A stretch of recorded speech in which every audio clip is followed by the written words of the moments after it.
Welcome to the No BS Short-Term Rental Podcast, an unfiltered look into the global vacation and short-term rental industry. I'm Mateo Bradford. And I'm John Stokinger. And this is our podcast. We bring the right people to the table at the right time, giving you an inside view and take on the short-term rental industry like no other podcast can. This season of the No BS Pod is proudly brought to you by our friends Beyond and Costco. Beyond offers you the tools you need to get, grow, and optimize your revenue.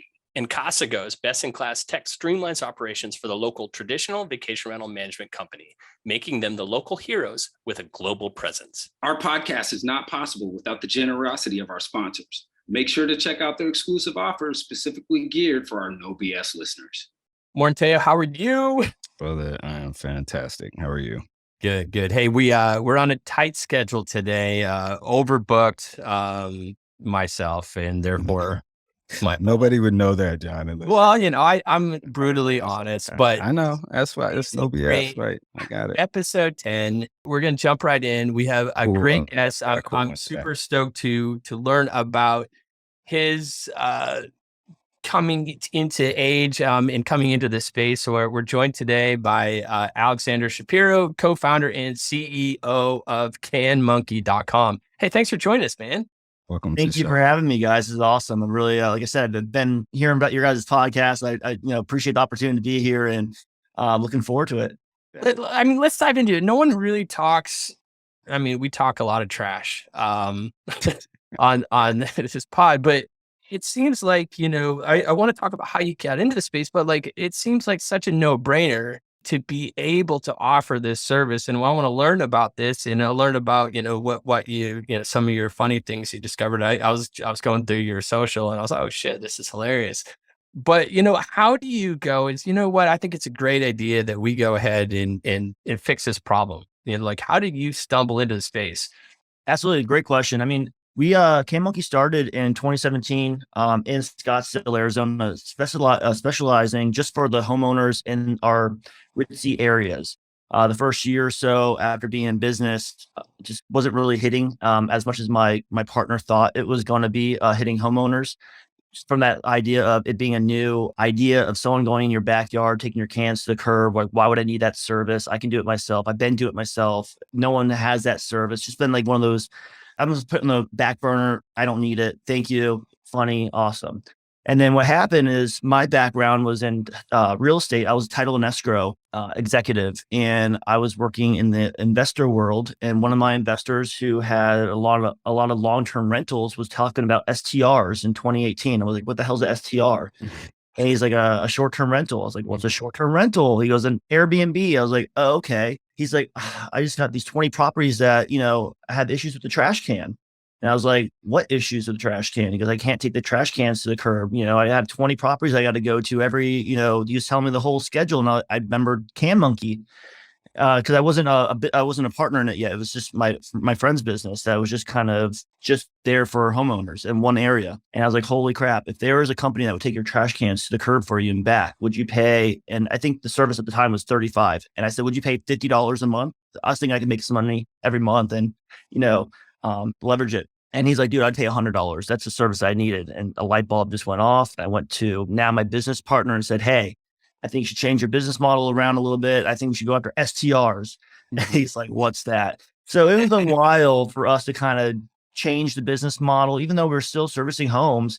It took a while because in his mindset, my founder, he was really stuck for homeowners. Homeowners needed this. And even though we have added a lot of homeowners over the last 5 years, short-term rentals really, really need it. And as much as you have your own company, you're managing your own team, you think you have everything dialed in, but really what happens is trash is one of the things that never stops. And so whether you think that your cleaner is going to take the can out and your guest is going to take it back, at best, you're 50% accurate. And what we do at CanMonkey is we assure that your cans will always be empty, whether it's us taking the cans to the curb and the city empties them for you, or on-demand junk removal service that we have as an extra service that, for example, say it's Thursday, the cans get emptied. It's Sunday, your guests leave, new guests arriving. What do you do with that extra trash that just left from your last guest? You can't call the city to do it. You can call 1-800-JUNK. They're going to charge you, $150 just to go out there for a shoebox.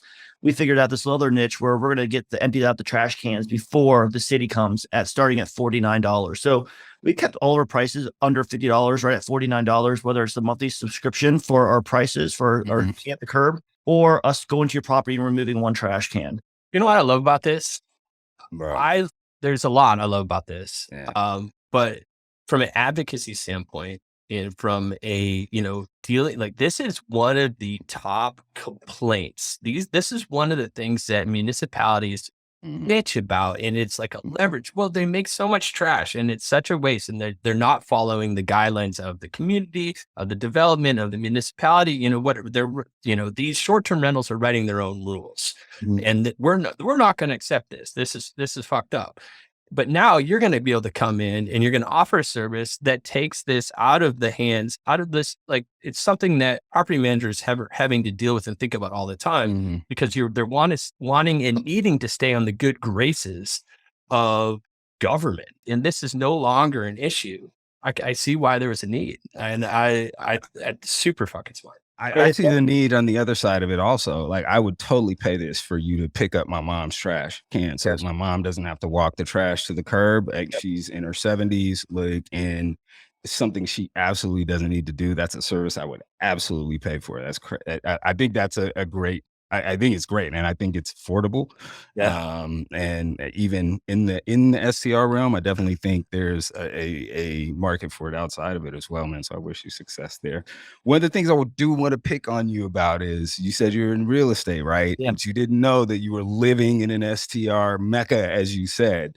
So let's talk about your journey, man, and really transitioning into this space. Like, we were having a spirited kind of conversation around that before we hit record, and I think it's interesting. It's always, because John and I would talk to everyone, and no one was like, "Oh, I woke up and I wanted to work in vacation rentals and short-term rentals." And you've identified a niche in this space and are maximizing on it. Yeah. So really talk about what that early journey was like, and when you realized you were already sitting on the gold mine.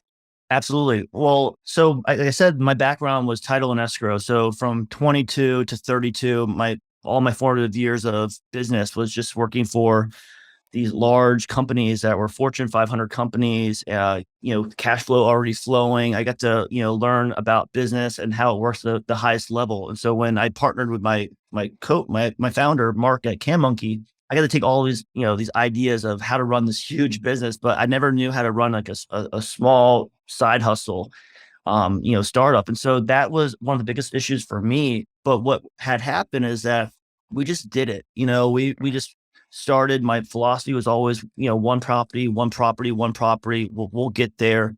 I had other business going on. I never got rid of, out of the real estate until, basically until the pandemic happened. It was, I got laid off May 20th in 2020.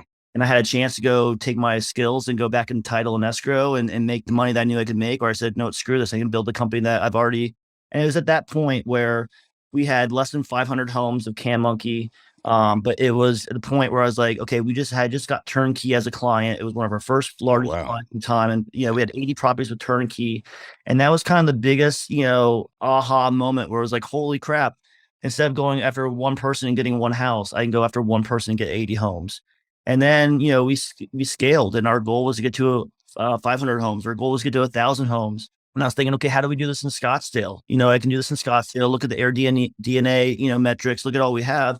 But then the thought process was like, look, if I'm in Scottsdale and I'm completing routes in Avondale, which is 50 miles away from my house, I'm not going to Avondale. Why couldn't I do another market like Park City? Yeah. And so that's when my thought process started going out, where, hey, if I can reach out to, my contact, at Turnkey here in Scottsdale, what if they have a counterpart in Park City? Well, who else do I know in Park City?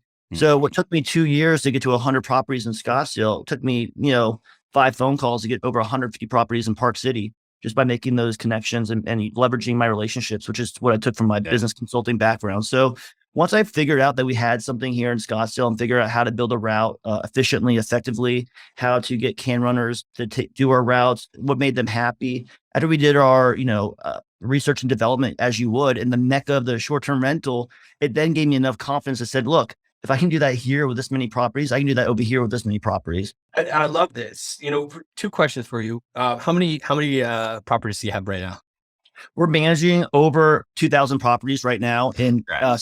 seven states and over 25 markets. Awesome. Oh, wow. That's Congrats impressive, on man. that. Have you spent hours determining what rate you should charge at your short-term rental property? Of course you have. This is a huge part of the vacation rental business, and it can be tricky knowing if your place is on par with other properties in the area. But now you don't have to wonder. You don't have to worry. And that's because it's so much easier pricing out your properties with Beyond Pricing. Here's how it works. Beyond uses a dynamic pricing tool along with in-depth market research to make sure your property gets valued exactly how it should be. They take dozens of factors into account, including your property's location, other rental rates in the area, any amenities on your property, nearby attractions, all of the things that most of us just wouldn't think about when pricing our own properties. That way you don't miss out on profits and your guests feel confident in the rate that they're paying, so they come back again and again and again. That's a win-win. And it gets even better. Beyond's platform is easy to use, so you can save time and think about other areas of your business, or enjoy your free time a little more now that you won't be stressing out about the rate you're charging. There's a reason why hundreds of single and multi-property owners trust Beyond's platform to determine what they should charge guests. Beyond is dedicated to the short-term rental community. It's where their business was born, and it's where they intend to stay. Don't wait, get the profits you deserve. Go to gobeyondpricing.com/no-bs for a free portfolio assessment and a $30 credit when you sign up. That's go.beyondpricing/no-bs. Thanks for listening. And now let's get back to the episode. So you got your sights on another market. Mm-hmm. You go ahead and you got, you have 100, 200 homes are like, yes, we'll go ahead and we'll get 200 properties in X market. So, I mean, logistics wise, it's not as simple as like a boots on the ground. There's equipment there. Right. Are there special cans? I don't know. There's some different things that are involved in making this happen. It's not as simple as like, hey, we've got these people that sign up. Right. You aren't necessarily SaaS. There's a SaaS aspect to it that makes it easy, but you're coming in and you're offering logistics. So what we're creating right now is we're creating our own application of where we not going to be a SaaS company, but we're building our own application. When people look at our business and see what we're doing, they're saying, how are you using these off the shelf market, apps?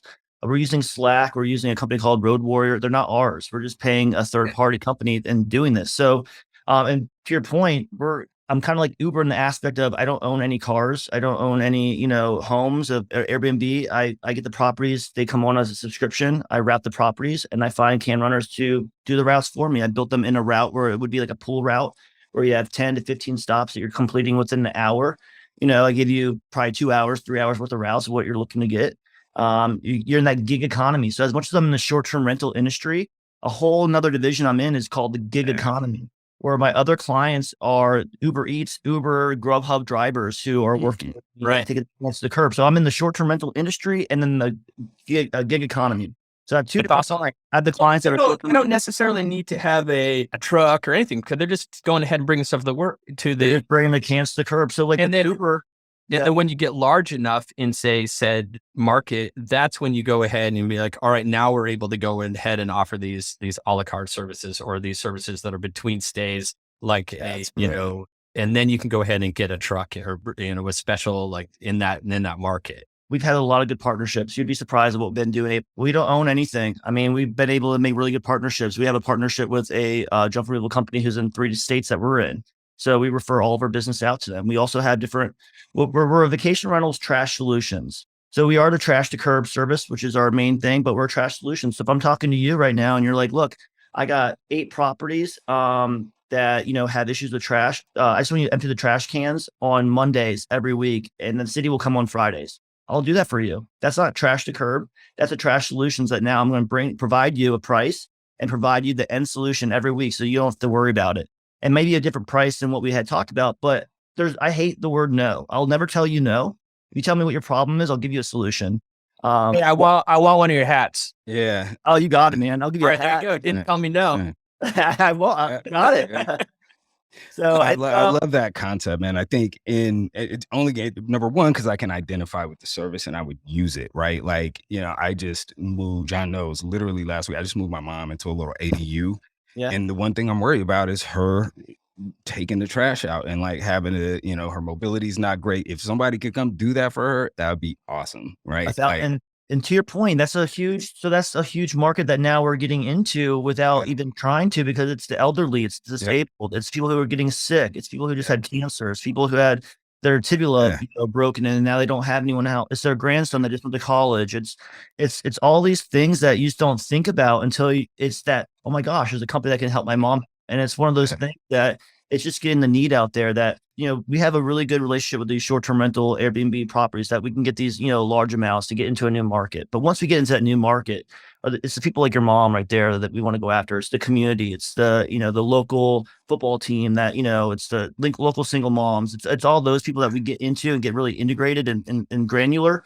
Once we're in the market, the short-term rental helps us get into that new market. And then once we're in there, now we spread our, we do what we did in Phoenix, where we have now the city of Scottsdale calls us because there's no other company that does what we do. So if someone calls the city of Scottsdale and says, I need this service, they say, go to Can Monkey. They might say Trash Monkey. They might say Monkey Trash. They don't know exactly what it is, but they know it's Can Monkey. They're going to get to you though. Right. So it's one of those, and the same thing in Panama City. We're helping Panama City right now with their, trash needs. So here we are in Scottsdale and in Panama City, helping two cities out. So back to your point earlier, helping out with the community. It's not even just the community in the cities that we're helping out. It's also, like I said, I go even granular. It's the neighbors next to the Airbnbs. They don't want to see the trash can. They're the ones that call the city. So as long as I can get really onto the streets and make sure the streets are clean, whether it's no trash bags left at the, at the street, make sure the the cans are back out at the curb, whatever it is, as dumb as it sounds. Hey everyone, this episode is brought to you by Casago. And John, you mean Casago? No, I meant Casago. John, that's not how you say it. You gotta get our sponsor's name right, man. Anyway, as I was saying before I got cut off, this episode is brought to you by Casago. And if you haven't heard of them, then here's the deal. Casago helps bring the biggest tech and strategy to the local operators so they can take on the big players.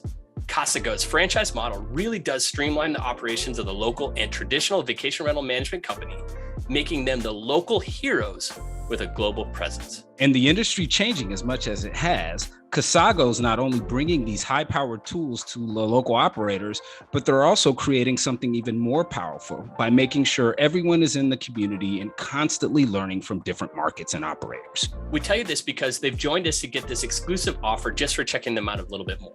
Go to casago.com/nobs. That is casago.com/NOBS to book your discovery call. What's included, you ask? A review of your business operation expenses to identify where you can save money, information on how to partner with Casago or Casago to scale your company, and a free $100 Amazon gift card for attending their 1-hour discovery call. Now let's get back to the pod. So it's Casago. No, it's for sure Casago. You have no idea what you're talking about. It's Casago. No, dude, you're wrong. You're wrong. Whatever. Let's get back to the business. How does the neighbor of the short-term rental know that it's Can Monkey taking care of this? Or how does the vacation, because I think that would be important to help. Yeah. Word. Like how are you marketing this other than, pretty creative? I think I've seen some interesting billboards. Yeah, we do. We have some billboards out there. We have some stickers on the cans that just say canmonkey.com, just kind of, help our can runners know which cans they're going to, and then also let neighbors know the service. Some of our clients will reach out to their guests and offer the service, not all of them, but we have had some offer our service to the guests, and the guests loved it. So giving freebies to the guests of our service. And I think one of our clients that had done this, they have a higher end property. So I think, $50 to them is not really, much to keep their neighbors happy. So that's one example that someone has done, is pay for the service for their neighbors. Or it's just, at the end of the day, if a neighbor hears about, their neighbor with the Airbnb and there's trash, they're probably not going to call Can Monkey. But if they did, we'd take care of it for them. But really, we let the owner or the manager know about our service. They obviously know our service. They let the guests know our service. So, we'll take the cans to the curb, and we'll get a question from our can runner. Say, hey, the guests, said that they'll ask us about the trash, and it's like. Right. So sometimes they let their guests know that we are the trash people, because our can runners will be like, they came to me for all these questions about the trash. I'm like, okay, it's cool. Like, we'll respond back to them. Right. So there are some guests that, or there's some owners that will pass that on to their guests and say, look, anything trash, call this company. And we do appreciate that because it's attached to their property. If we don't know who's calling us, and they're saying, hey, can you just come remove this trash can? We'll look it up, the address. If it makes sense, we'll, call the client. But we try to do whatever we can, be proactive. I'm more on like always taking the trash gone and then like figuring it out later. Cause there's been times that there's been mistakes, whether we get to the property and then, say the gate's locked. They changed the code on the lock and we can't get to there now. So now we left without the gates, without the cans being taken to the curb. If they call us and said, I need this removed, and we're looking into seeing whose fault it is, whether who locked it, could we get in? Is there easy access? We'll go and remove the trash for you as soon as possible. If there's a charge later that isn't our fault, we'll worry about that later. But our main goal is to always make sure that trash can is empty. We don't want your neighbors to have issues. And we'll you got critters and you got all sorts of stuff. Yeah. There's so many things. I mean, and while we expand into these new markets, I mean, Big Bear area, Tahoe, like they have the bear issues. Where we're at in Sedona has javelina issues. There's like raccoon issues in other markets. So like there's things that we learn to get like bungee cords to help keep there's little idiosyncrasies in each market. So when people call us and they're like, well, we have this issue, we've heard about it, and then here's our solution. Like, that's amazing. Thank you. Like, so we just try to go above and beyond, because at the end of the day, it's not sexy, what we're doing, taking the cans to the curb and back, but as long as we can make it as easy and possible for us. It's hella sexy. Like, I mean, it's it's an orchestra putting all that stuff together, man. And to have 2,000 properties across as many states, that's kudos to you for that. And appreciate that. One of the things that we always talk about in our business, and everyone's always talking about scaling business, right? And how they scale their business and grow. Talk to us a little bit about how you got there, man. Like, what were some of the biggest challenges you face, when you're scaling and like opening a new market? Because it's one thing I'll say, like, you're a service business, right? And you can tell that there's deliberate, attention to relationships. You said it earlier that, it's one of the things that you bring in as a fellow partnership and relationship person. Like, I think that mends well with hospitality, right? Because at the end of the day, you're an extension of that service. Absolutely. You're an extension of hospitality, and seeing kind of how you calculate and deal with things. It's the same way that managers deal with pleasing guests and making a guest experience that, will get them repeat customers. Right. Talk to us. I love that question. I mean, the good and bad thing about me is I call myself a delusionally optimistic person. It's a doer. I'm a doer. So I'm the guy that's going to run through the wall, and then we'll figure out how to fix the drywall later. My business partner, though, he's the guy that crosses the I's, dots the I's, crosses the T's. Entrepreneurship is jumping off the cliff, building the airplane while you're falling. That's me. And he's the one like, well, wait, I don't have all the parts yet. So we're a perfect, combination. So when we were expanding into these new markets, it was me being the delusionally optimistic person saying, we can do it. It's going to work. Don't worry. And taking that initial step and making it work. I mean, the first market we went into outside of Park City was Austin, Texas, 3 years ago, and we failed. It wasn't necessarily that we failed. I say that, with the learning lesson, it was definitely made some mistakes, but we were a little bit too eager. We took what we thought we knew, but what we did from that point is we made sure we tweaked it, we pivoted. And so when we went into the next market, Park City, it's been beautiful, never, got out of there. And every market we got into since Austin, that first one, and we're back in Austin now, but ever since that, we took those rules and those lessons that we learned and reapplied them. So when we look at making sure we have, a good partner that has enough properties, and ultimately at the end of the day, my business, like you said, my job is to make sure the trash gets taken to the curb and back.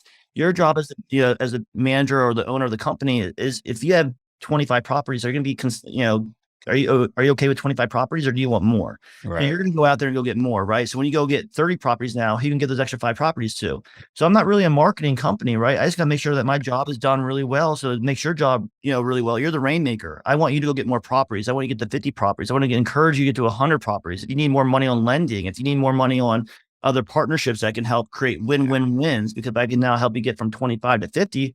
I just increased my market share in your market by 25 more properties. And all I did was, so that's my business consulting background. I don't ever think about it as trash. I think of it as, how do I help you get bigger than where you are right now? And then return selfishly, it's going to help me.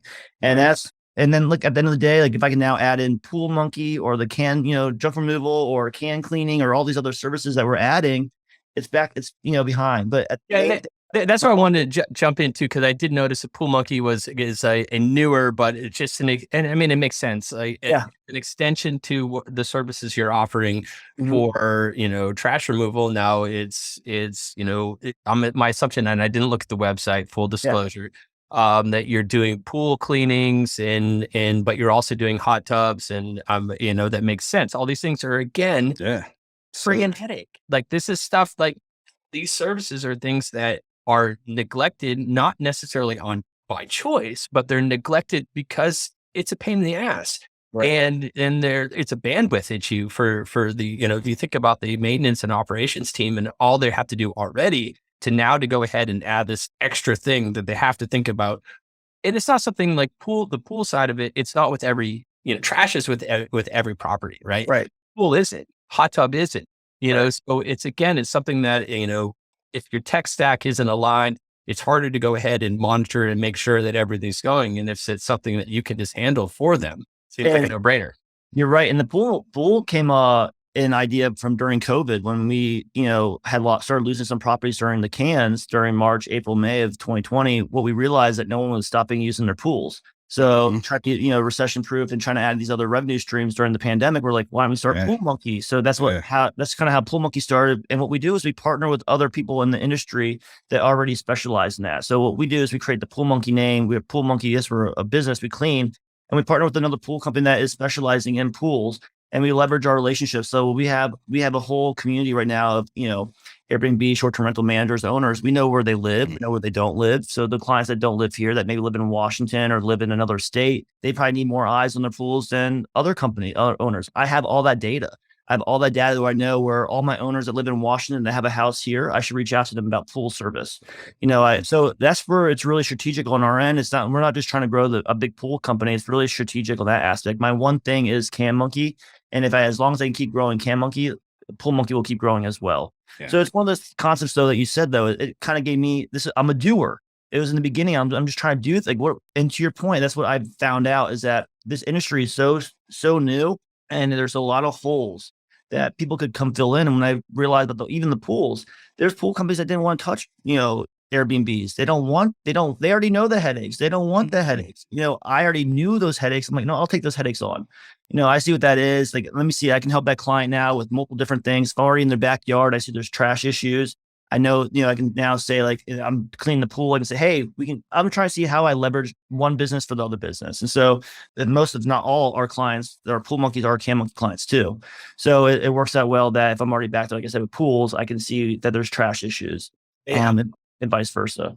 Yeah. Awesome. Super, super awesome. I know we're running out of time here. So I wanted to go ahead and I want to put a scenario out for you. There's a company that has 250 units. They're in a market that you are not in. How do they get a hold of you and talk about, you coming into their market? And what is that breaking point? Like, how many units do you need in a market for it to make sense for you to go into it?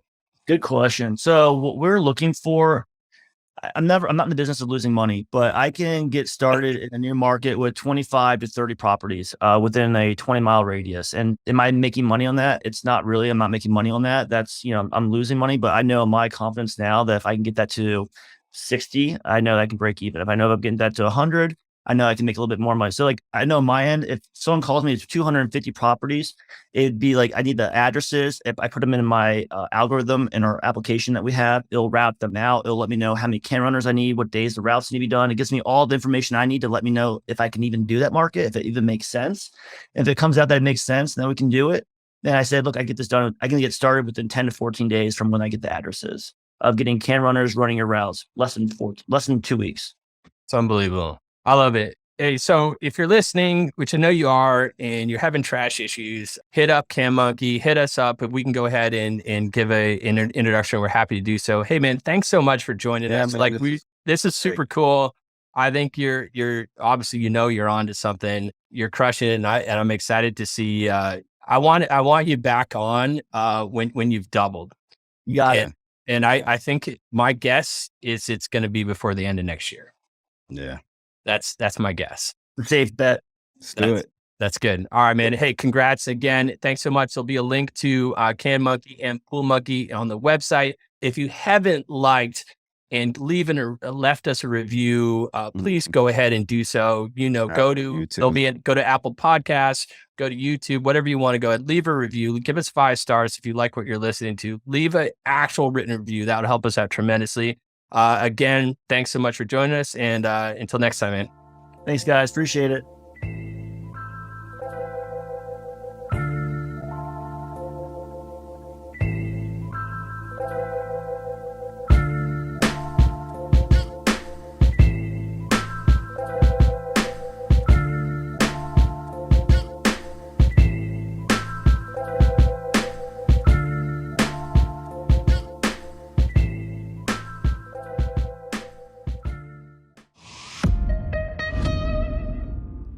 This podcast is a Hospitality.fm production.